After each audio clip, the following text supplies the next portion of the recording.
Halo sahabat anggrek semua, salam persaudaraan. Kembali kita jumpa di channel ini. Saat ini saya menerima paket yang saya sudah order ya. Adalah anggrek Dendrobium spider seperti ini contoh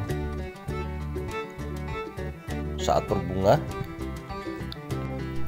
Kita coba cek satu persatu seedling anggrek yang saya telah beli tadi. Usianya sekitar 8-10 bulan, packingnya bagus ya, menggunakan kertas koran.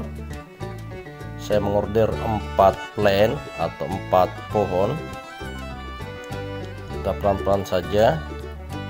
Ini contohnya menggunakan soft pot dan medianya moss atau lumut, masih sehat, segar, akarnya juga putih, berarti menandakan seedling anggrek ini masih dalam keadaan segar. Ini juga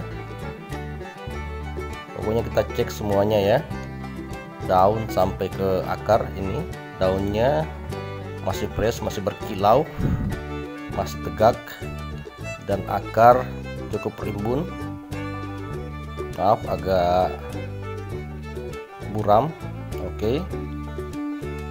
Yang terakhir ini ya, ada 3 plant. Kita coba amati satu persatu. Tampak masih sehat. Kita ukur sekitar lebih dari 10 cm tinggi plantnya. Demikian juga yang satu ini.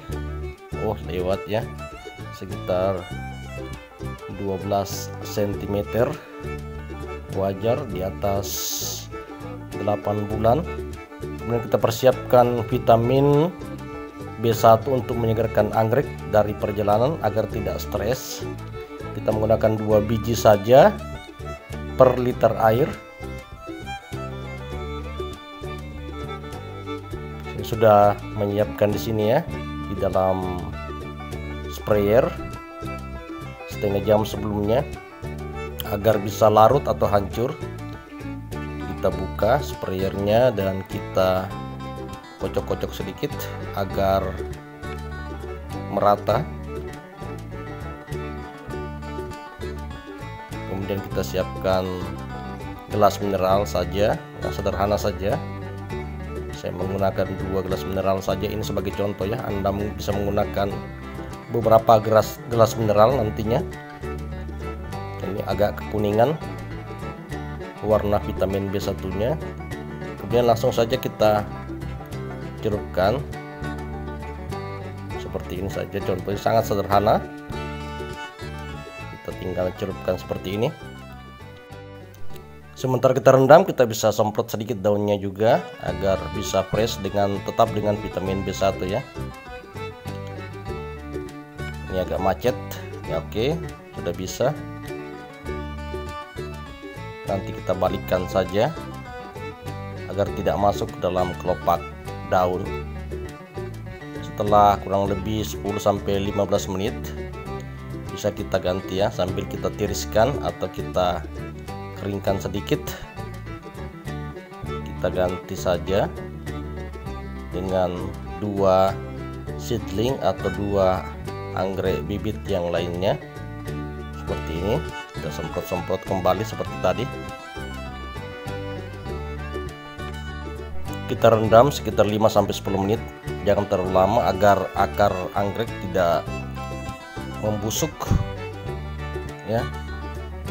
Kemudian setelah itu kita angkat seperti ini, kita tiriskan atau kita keringkan sedikit sekitar 5-10 menit saja. Kita agak miringkan ya biar gampang nantinya.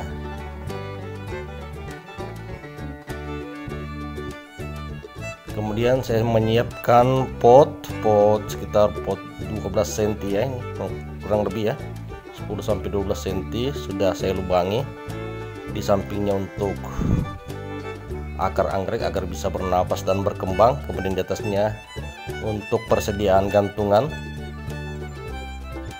Sambil menunggu anggrek kering juga kita menyiapkan sabut kelapa seperti ini contohnya, tapi saya sudah potong-potong ya, sekitar 2-3 cm seperti ini. Bisa menggunakan kulit luar maupun kulit serat atau daging serat di sabut kelapa ini, seperti ini contohnya. Kita akan rendam dengan fungisida. Saya menggunakan merek Antracol ya, Anda bebas menggunakan merek apapun. Seperti ini contohnya. Sekitar setengah sampai 1 sendok makan per liter air. Ini saya sudah siapkan di sprayer. Kita mengambil wadah untuk tempat perendaman sabut kelapa nantinya. Kita tuangkan saja putih ya, putih ini sekitar 1 sendok saya masukkan. Kita bisa tambah air jika kita rasa terlalu kental.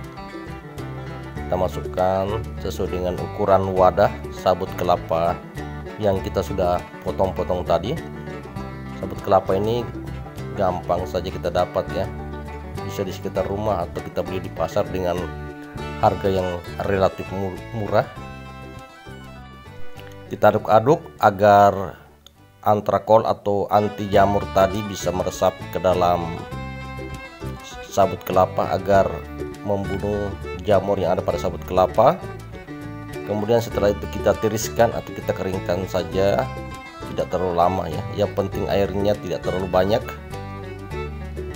Kita keluarkan, kita bisa tambah lagi nanti sabut kelapanya jika kita rasa kurang ya, karena kita menggunakan 4 plen. Kalau Anda membeli lebih dari 4 plen mungkin agak banyak sabut kelapa yang Anda butuhkan.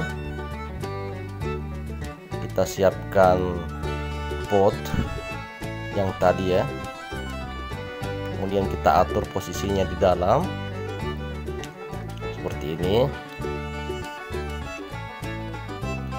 ya. Jika terlalu padat kita bisa robek ya, terlalu keras atau terlalu tebal kita bisa kecilkan saja kokopit atau sabut kelapa tadi.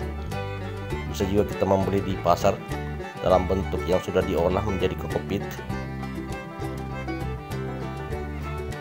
Kemudian kita setel posisi dari anggrek kita, sebaiknya tegak lurus agar anggrek kita tidak bengkok pada saat pertumbuhan.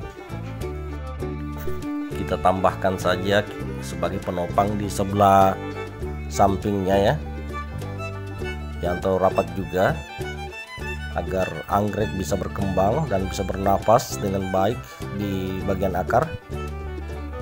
Ini saya pecah-pecah lagi, terlalu tebal. Ini bagian dalamnya seperti ini, kecil saja. Kita bisa tekan-tekan sedikit, jangan terlalu lama ditekannya, terlalu keras nanti bisa mengakibatkan akar anggrek remuk atau putus. Satu sudah selesai, kita lanjutkan ke plan berikutnya seperti ini. Kita atur saja kedalaman dari anggrek kita, media anggrek kita atau sabut kelapa ini. Kita bisa tambahkan. Jika menggunakan sabut kelapa sebaiknya jangan terlalu sering disiram ya, karena sabut kelapa juga menyimpan air yang cukup untuk anggrek kita, kecuali kita letakkan langsung di matahari full ya atau full sun. Biasanya media anggrek kita cepat kering, makanya bisa tiap hari kita siram. Tetapi jika kita menempatkan anggrek kita di tempat yang teduh, biasanya 2-3 hari kita baru siram agar anggrek kita tidak cepat busuk akar. Karena ketika terlalu banyak cairan yang di dalam anggrek kita, maka akar akan tidak terlalu tahan atau peka terhadap cairan yang ada di sekitarnya. Jadi jangan terlalu sering disiram untuk tempat yang teduh ya. Ini anggreknya nanti kita akan tempatkan di tempat yang teduh atau area yang teduh dulu sekitar 2-4 minggu biar beradaptasi dulu pada cuaca. Kemudian kita bisa perlahan-lahan perkenalkan dengan sinar matahari, terutama matahari pagi ya, sekitar 2-3 jam agar dapat berkembang, mendapat cahaya untuk perkembangan dari anggrek kita nantinya.